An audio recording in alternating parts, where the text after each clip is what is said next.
بسم اللہ الرحمن الرحیم۔ اٹھو مسلمانوں، اپنے مقدر جگا لو، نماز ادا کر کے اپنے اللہ کو منا لو۔ میرے دوستوں، میرے برخورداروں، کیسے افراتفری کا دنیا میں ماحول شروع ہوا، اس سے بچنے کے لیے اللہ سے مدد تو مانگنی چاہیے نا۔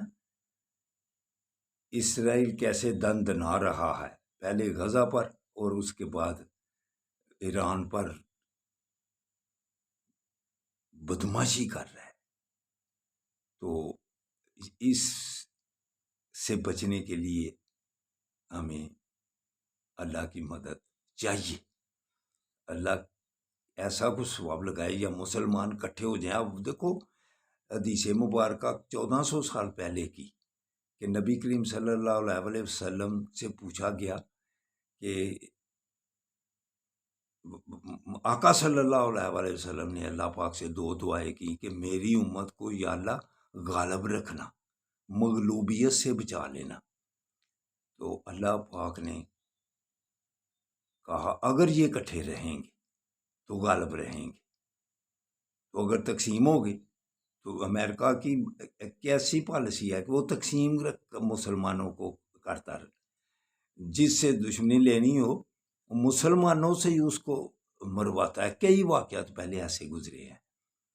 تو اگر کٹھے اب بھی دیکھ لو، اب سب ایران کی محنت میں اٹھ کھڑے ہوئے ہیں، لیکن عملی طور پر اٹھ کھڑے ہونا چاہیے، تاکہ اب جو خواجہ سب صاف کہتے ہیں کہ کٹھے ہو جاؤ، وگرنہ پھر سب کی کیلے کیلے باری آ جائے گی۔ تو یہ صحیح بات ہے۔ تو میرے دوستوں، میرے برخورداروں، ایران نے جو جواب دیا ہے اس سے سب خوش ہیں۔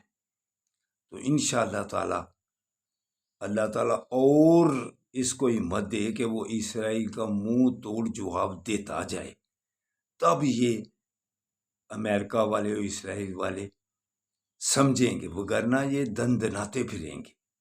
تو اللہ سے مدد مانگنی چاہیے ہمیں۔ دوسری دعا یہ کی کہ یا اللہ ان کو اجتماعی عذاب سے بچا لینا، تو وہ دعا اللہ نے پوری کی پوری قبول کر لی ہوئی ہے۔ کتنے گناہ گار ہیں ہم، لیکن اجتماعی عذاب سے بچے ہوئے ہیں۔ تو اس لیے میرے دوستوں، میرے برخورداروں، ہمیں اللہ کے آگے گردنیں جھکا کر اللہ کی طرف رجوع کرنی چاہیے، پھر اللہ تعالیٰ ان مصیبتوں سے نجات عطا کر دے گا۔ تو یا مالکو کا ورد بھی کیا کرو،